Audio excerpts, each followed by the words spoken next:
Good morning, students. Today we shall read the chapter The Hundred Dresses, Part 1, written by Elbosser Esther. It is the fifth chapter from the book First Flight. So the lesson The Hundred Dresses is about a girl named Wenda who claims to have 100 dresses with her. Her classmates made fun of her because what she claims is on the opposite to the fact that she was always seen wearing a single dress every day. Her classmates found her name to be funny. It was because everyone had common, or we can say easier names than Venda Petronsky. Her name was different because she was a Polish immigrant who had come to an American town with her parents. She was so poor and did not have many friends to talk with. She was quiet and was always seen sitting in the corner of the classroom. The truth about the 100 dresses disclosed when she submitted her 100 drawings in a drawing contest. They were the same 100 dresses she used to talk about. All of them were very beautiful, or we can say extremely beautiful. So let's start the explanation of the chapter The 100 Dresses. Today, Monday, Vanda Petonsky was not in her seat, but nobody, not even Peggy and Madeline, the girls who started all the fun, noticed her absence. Usually, Vanda sat in the seat next to the last seat in the last row in room 13. She sat in the corner of the room where the rough boys who did not make good marks sat. The corner of the room where was most scuffling of feet, most roars of laughter when anything funny was said, and most mud and dirt on the floor. Vanda did not sit there because she was rough and noisy. On the contrary, she was very quiet and rarely said anything at all, and nobody had ever heard her laugh out loud. Sometimes she twisted her mouth into a crooked sort of smile, but that was all. See the meanings? Scuffling of feet means noisy. Dragging shoes on the ground to create noise.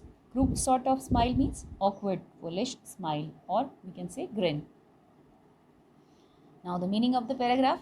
This story revolves around a girl named Vanda Petronsky. She is the central character in the lesson, and her classmates, Peggy and Madeline, who made fun of her. The plot of the story opens up in a classroom on Monday. Even Peggy and Madeline did not notice that Vanda was absent. Okay. These two girls who began These were only the two girls. Who were the girls? Peggy and Madeline. They are close friends, and these were the girls who began all the teasing first. Vanda generally used to sit in the corner of the classroom where the not so good uh, boys, or we can say academically good boys or brilliant children, don't sit there. Okay. Who sat there? Those who make lot of noise. They sat there. So she usually sat in that corner. It was that part of the classroom which was the dirtiest one, but Venda was not like those boys. She was good. She was silent to the extent that nobody had ever seen her laughing loudly. Next paragraph. Nobody knew exactly why Venda sat in that seat, unless it was because she came all the way from Boggins Heights and her feet were usually caked with dry mud. But no one really thought much about Venda Petronsky. Once she sat in the corner of the room, the time when they thought about Venda was outside of the school hours. At noontime, when they were coming back to school, or in the morning early before school began, when the groups of 2, 3, or even more would be talking and laughing on their way to the schoolyard, then sometimes they waited for Venda to have fun with her. So since Venda was nothing like other children, no one ever understood why she sat there at the last of the corner of the classroom. There were only guesses, means speculations. Students used to suppose that it is because she came from Boggins Heights. Boggins Heights means filthy, or we can say disgusting places of particular area. Okay, so they just speculated that she came from Boggins Heights and her shoes were usually dirty with all the mud. People hardly notice her in the, people means students, okay, students hardly notice her in the classroom. Why? What was the reason? Because she was silent and alone all the time. It was only before or after school hours when groups of students used to wait for her, to made fun of her, that they thought of her. Okay, and some used, means some students used to wait even at the cost of getting late for school, means deliberately they made fun of her so that they could get late for the school or reach the school late. Now next paragraph. The next day, Tuesday, Venda was not in school either, and nobody noticed her absence again. But on Wednesday, Peggy and Maddie, who sat down front with other children who got good marks and who didn't drag in a whole lot of mud, did notice that Venda wasn't there. Peggy was the most popular girl in school. She was pretty, she had many pretty clothes, and her hair was curly. Madeline or Maddie was her closest friend. The reason Peggy and Maddie noticed Venda's absence was because Venda had made them late to school. They had waited and waited for Venda to have some fun with her, and she just hadn't come. They often waited for Venda Petronsky, okay, to have fun with her. Now, the fact that Venda was not present on Tuesday got unnoticed. Okay, nobody knew that Venda was absent on Tuesday, but it was on Wednesday when Maddie and Peggy noticed her absence. It was also then when they waited. Why it happened? How could they notice this thing? Because then when they waited before school to make fun of her, okay, but instead ended up getting late because she didn't come with them. She didn't come out of her house and join the school. Peggy was the most famous girl who wore good tidy clothes. She sat with the toppers of the classroom. She stood position in the classroom. No one ever got curious about why Venda was no longer coming to school. All they cared was they could not make fun of her. Understand? Please take a note here that Peggy and Maddie used to make fun of Venda. Okay, they were Americans and Venda was a Polish.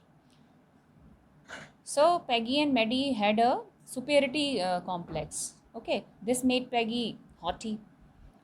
But Venda was an immigrant. Peggy was the most popular girl in the school. She was pretty. She had curly hair and had many pretty clothes.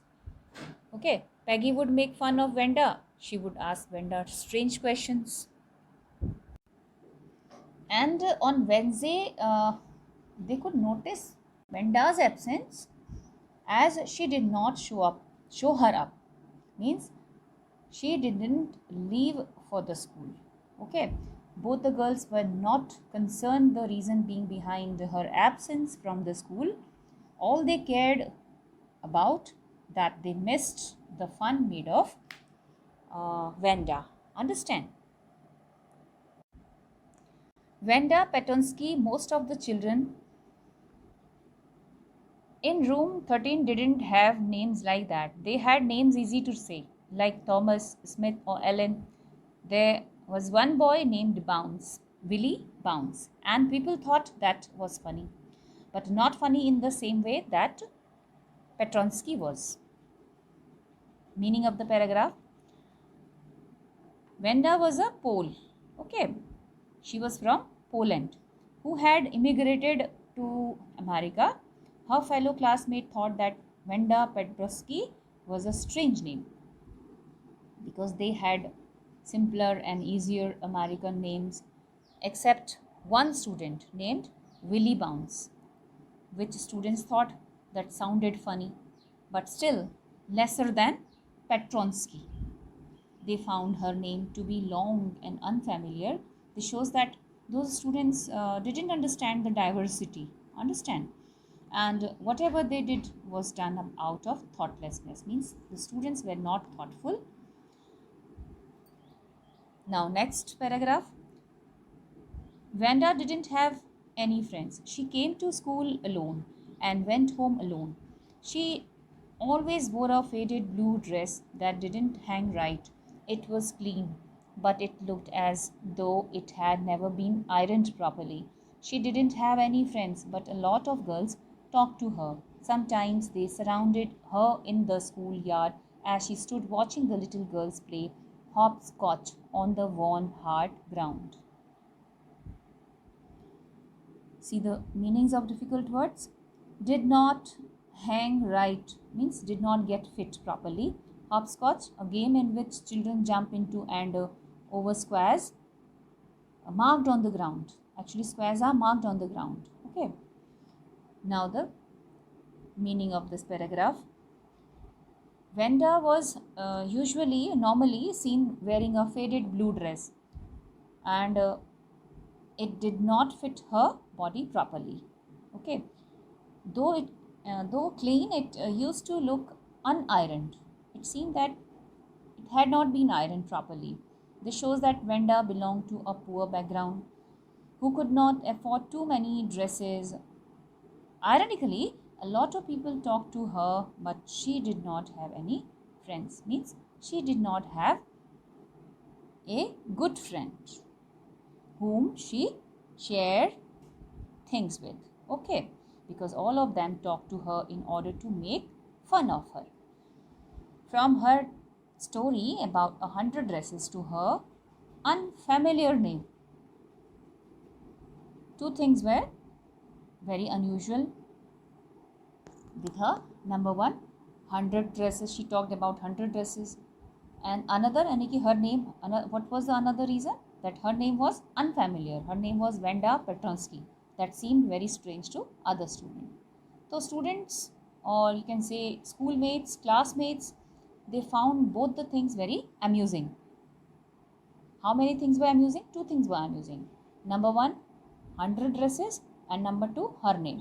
Okay, when she used to watch little girls play in the ground, it was at that time other students surrounded her to made fun of her. Now next paragraph. Vanda Peggy would say in most courteous manner, as though she were talking to Miss Mason, Vanda, she would say, giving one of her friends a nudge, tell us, how many dresses did you say you had hanging up in your closet? 100. 100. Vanda would say, 100.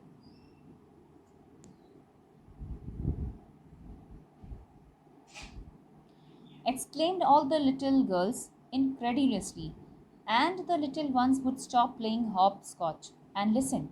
Yeah, 100, all lined up, said Vanda. Then her thin lips drew together in silence. What are they like? All silk, I bet, said Peggy. Yeah, all silk, all colors. Velvet too, yeah, velvet too. 100 dresses, Vanda would repeat solidly. All lines up in my closet. Then they would let her go, and then before she had gone very far, they could not help bursting into shrieks and peals of laughter. Okay. Now, meaning nudge. Nudge means a gentle push. Okay. See the meaning of nudge, a gentle push. Next word is incredulously, means showing disbelief. Stolidly means not showing any feelings. Peals of laughter means great laughter.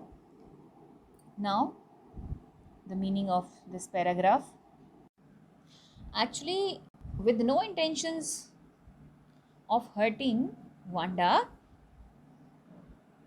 Peggy used to ask the number of dresses Vanda has. Okay. How did she ask this thing to her? Very polite and respectful tone. Okay. They made fun of her because they couldn't understand why she made up that story about 100 dresses. They did all this while being ignorant of the fact that it could hurt her. No one would believe her when she said she is having 100 dresses, or she possessed 100 dresses all lined up in her closet, means almirah, you can say, a wardrobe. As the other girls screamed in astonishment or surprise, the little girls would stop playing in order to see what was going on, and Venda would affirm their queries that she had dresses made of velvet and silk too. Sadly, after she left, she became very sad. When students talked to her like this, she became very sad. And then she left. And after when she left, all the students or the schoolmates, classmates laughed at her loudly. Okay, behind her. Now, next paragraph. 100 dresses, obviously, the only dress Venda had was the blue one she wore every day. So, why did she say she had 100? What a story! How many shoes did you say you had? 60 pairs, all lined up in my closet. Cries of exaggerated politeness greeted this. All alike. Oh no, every pair is different. All colors, all lined up. Peggy, who had thought up this game, and Maddie, her inseparable friend, were always the last to leave. Finally, Venda would move up the street, her eyes dull and her mouth closed, hitching her left shoulder every now and then in the funny way she had finishing the walk to school alone. Okay, meaning exaggerated means overemphasized. Okay, and see the meanings. Now the meaning of the paragraph.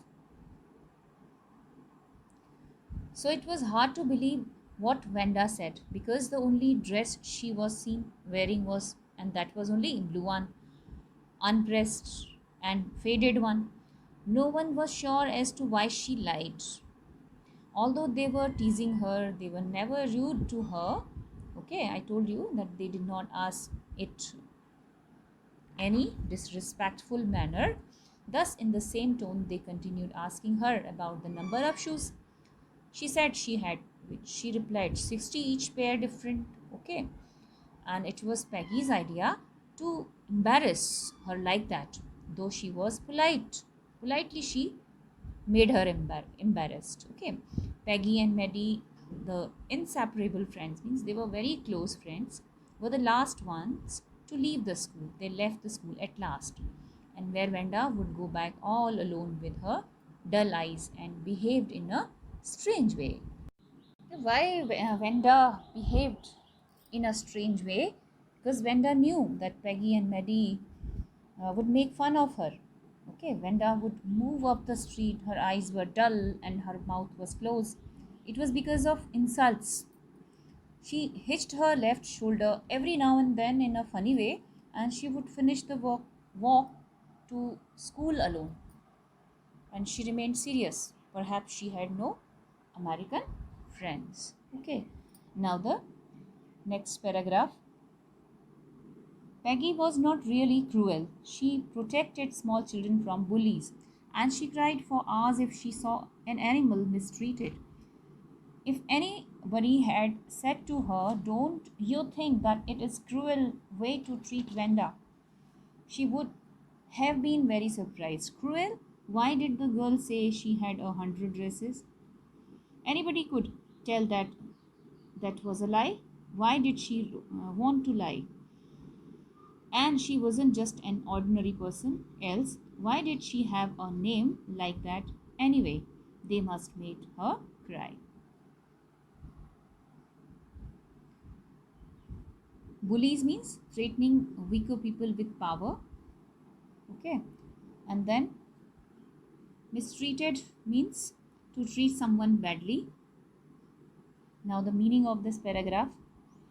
Peggy was not the mean girl she had been portrayed as until now. Okay, Actually, she saved kids, small kids, from whosoever was hurting them, and couldn't stand animals getting badly treated. She hated mistreatment of animals. She is intelligent and lovely. She's a good artist also. Her drawings always won prizes. Peggy was not really cruel. She had a kind heart. She protected small children from bullies. She cried if she saw animal mistreated.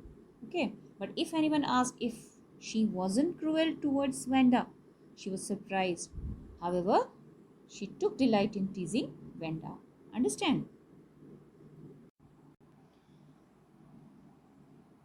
So, according to Peggy, she was not being rude to Venda. She thought it was very weird of Venda to lie about the number of dresses she's having.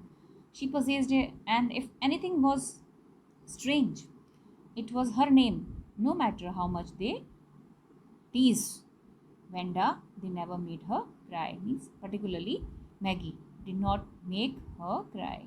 Okay. Now, next paragraph. As for Maddie, this business of asking Venda every day how many dresses and how many hats and how many this and that she had was bothering her. Maddie was poor herself. She usually wore somebody's hand me down clothes. Thank God, goodness. She didn't live up on Boggins Heights or have a funny name. Now, meaning of the paragraph. Maddie did not like the idea of making fun of the number of clothes and things Vanda had, not because she cared about her, but because she was poor herself. Maddie wore used clothes. These were mostly of Peggy. When Peggy asked Vanda questions in a mocking way, Maddie felt bad. Okay. But she was not as poor as Vanda. She did not live in Boggins Heights and did not even have a weird name like Vanda. Now, the next paragraph. Sometimes, when Peggy was asking Vanda those questions in that mocking, polite voice, Maddie felt embarrassed and studied the marbles in the palm of her hand, rolling them around and saying nothing herself. Not that she felt sorry for Vanda. Exactly. She would never have paid any attention to Vanda if Peggy hadn't invented the dresses game. But suppose Peggy and all the others started in on her next. She wasn't as poor as Vanda, perhaps, but she was poor. But of course, she would have more sense than to say she had 100 dresses. Still, she would not like for them to begin on her. She wished Peggy would stop teasing Vanda Petronsky. Now, the meaning of the paragraph. Maddie did not feel very comfortable. Understand? When Maggie teasing Venda, and when Peggy used to ask Venda those questions, she would silently count the marbles in her hand, pretending to play with them. If that dress game hadn't been invented or started, Maddie would have never known about the very existence of Venda. Means she did not know anything about Venda or did not have to do anything Venda. She felt uncomfortable not because she cared about Venda, but because she was worried she could be the next to be asked about how many numbers of clothes and accessories and things she had. Okay, although she was not senseless enough to say she had 100 dresses, she still wished that Peggy did not tease Venda. Understand? Now, next paragraph. Today, even though they had been late to school, Maddie was glad she had not had to make fun of Venda. She worked her arithmetic problems absent mindedly. 8 times 8, let's see, she wished she had the nerve to write Peggy a note because she knew she never would have the courage to speak right out to Peggy to say, Hey Peg, let's stop asking Wenda how many dresses she has. When she finished her arithmetic, she did not start a note to Peggy. Meaning of absent-mindedly means distracted. Meaning of the paragraph. Wenda did not come that day, and after having waited for her so long, Maddie and Peggy got late for the school. Okay, Maddie was secretly happy that they could not get a chance to make fun of Wenda. But after that, she was lost in her own thoughts and couldn't study properly. She couldn't solve her arithmetic sums also. All this time, she kept thinking about writing a note to Peggy in which she wants to ask her to stop making fun of Wenda. Okay, and she just do it in written. After finishing her arithmetic, she just wrote a note because she knew that she did not have a courage or the guts to say this thing to her. Who is her here? Peggy, face to face. Understand? Meaning she just wanted to write a note because she knew that she dare not she dare have not the guts to say it on her face. Suddenly she paused and shuddered. She pictured herself in the schoolyard, a new target for Peggy and the girls. Peggy might ask her where she got the dress that she had on, and Maddie would have to say it was one of Peggy's old ones that Maddie's mother had tried to disguise with new trimmings, so no one in room 13 would recognize it. Now, the meaning of the paragraph.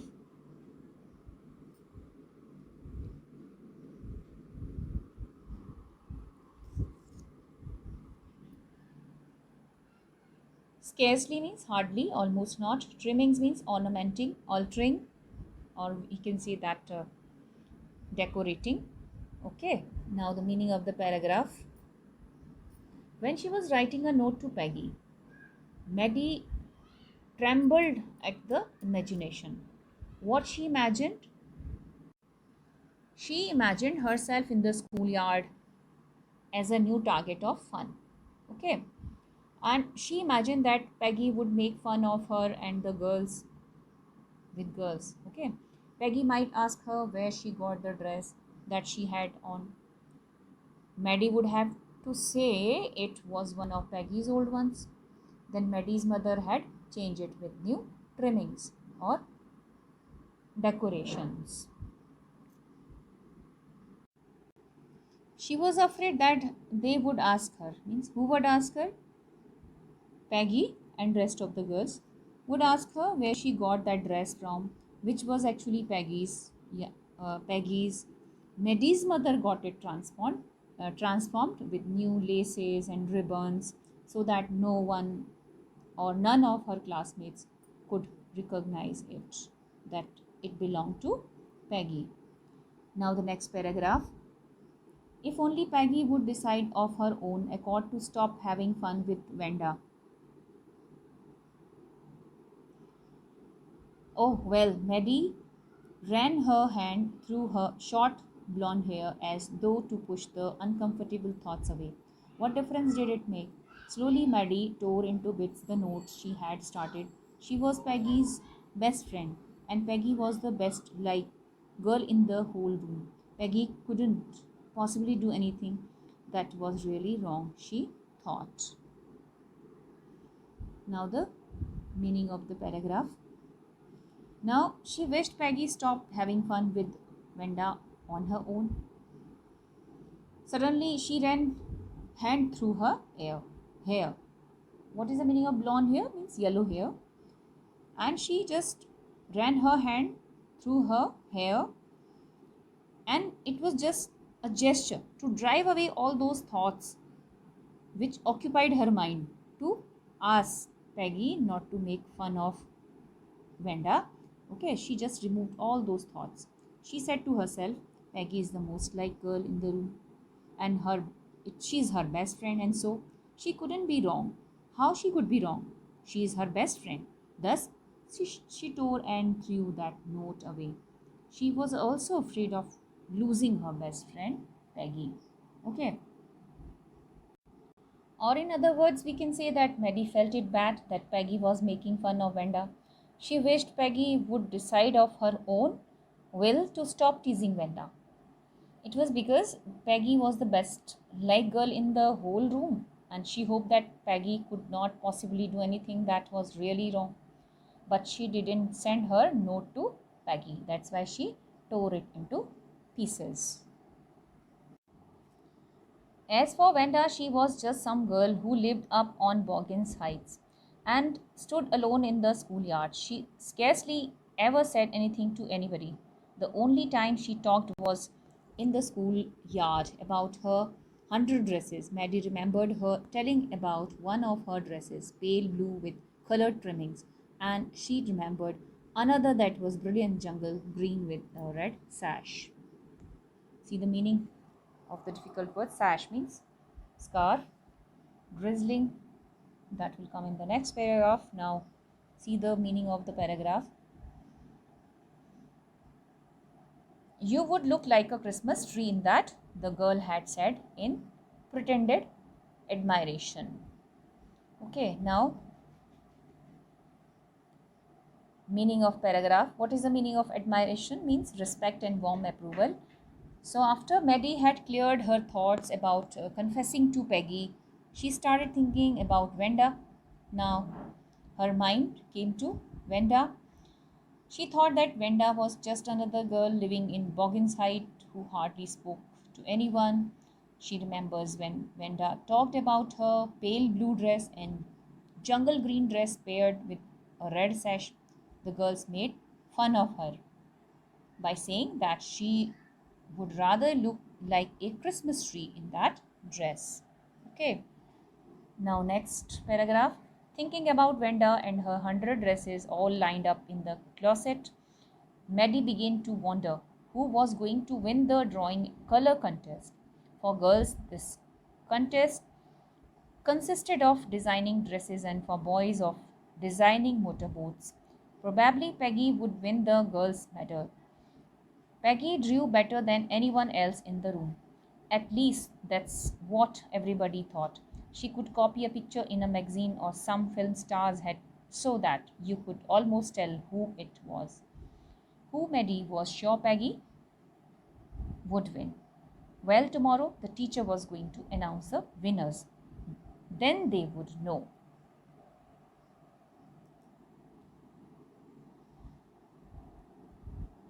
Now, the meaning of this paragraph. So, when she was thinking about Wenda, Mary began thinking about the drawing contest too, in which the boys had to design motorboats and girls had to design dresses. And Peggy was the obvious winner. It was clear that the winner would be Peggy of that competition because she was the best artist in the room. She could copy exact pictures and recognizable portraits. She was sure that Peggy would win, and results were to be announced the next day when everyone would know what is what. Okay. Now next paragraph. The next day. It was drizzling. Maddie and Peggy hurried to school under Peggy's umbrella. Naturally, on a day like this, they didn't wait for Wanda Petonsky on the corner of Oliver Street, the street that far away under the railroad tracks and up the hill led to Boggins Heights.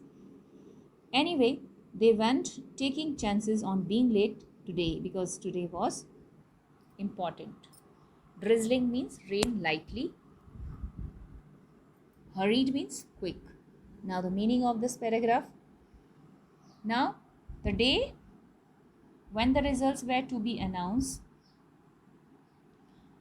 has reached, and it was raining lightly, and thus the two best friends ran quickly to school without waiting for Venda. That day they did not wait for Venda. Not because of rain, but just all because of the important day. Okay. Generally, on other days they used to wait for her. Okay.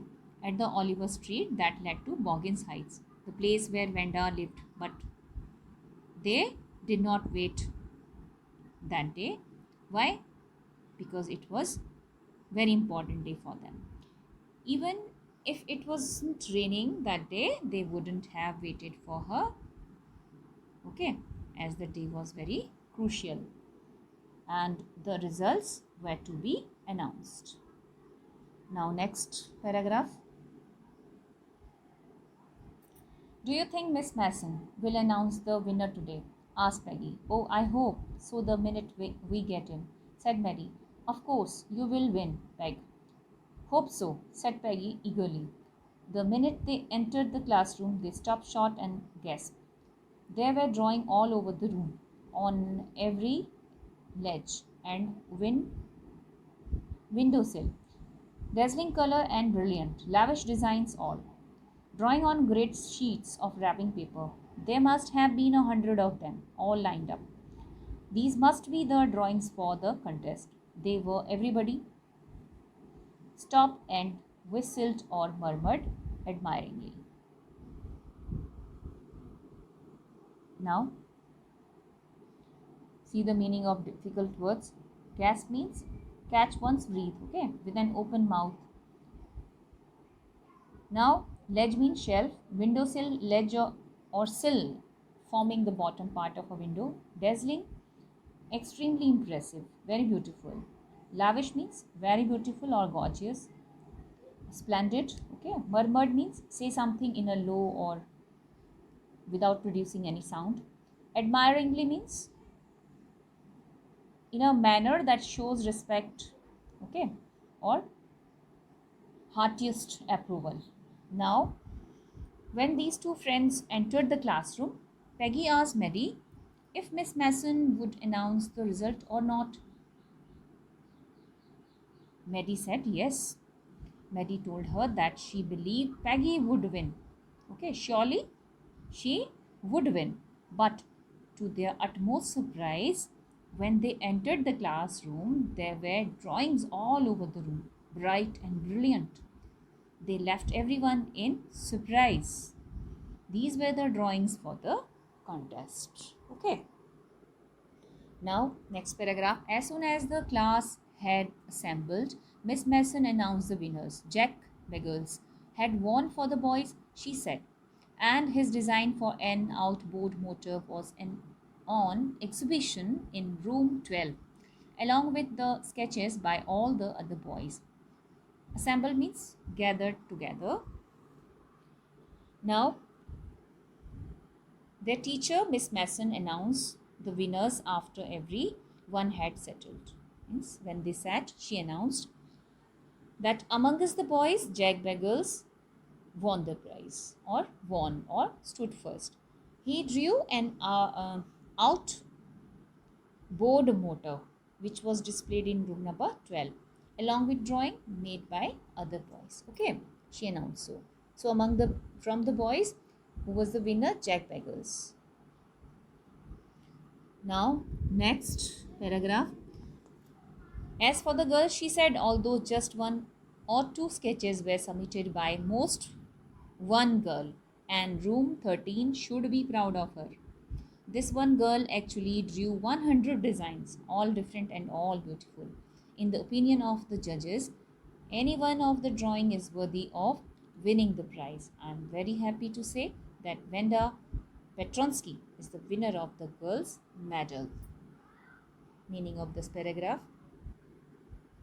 Then Miss said that she talked about girls' submissions, and she told that there was only one such girl who had submitted 100 designs, and all were so beautiful that the judges or the member of jury felt that any out of them was worthy of the gold medal.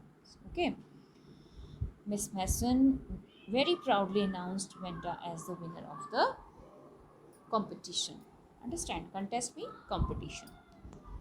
Now, next page. Unfortunately, Venda has been absent from school for some days and is not here to receive the applause that is due to her. Let us hope she will be back tomorrow. Now, class, you may file around the room quietly and look at her exquisite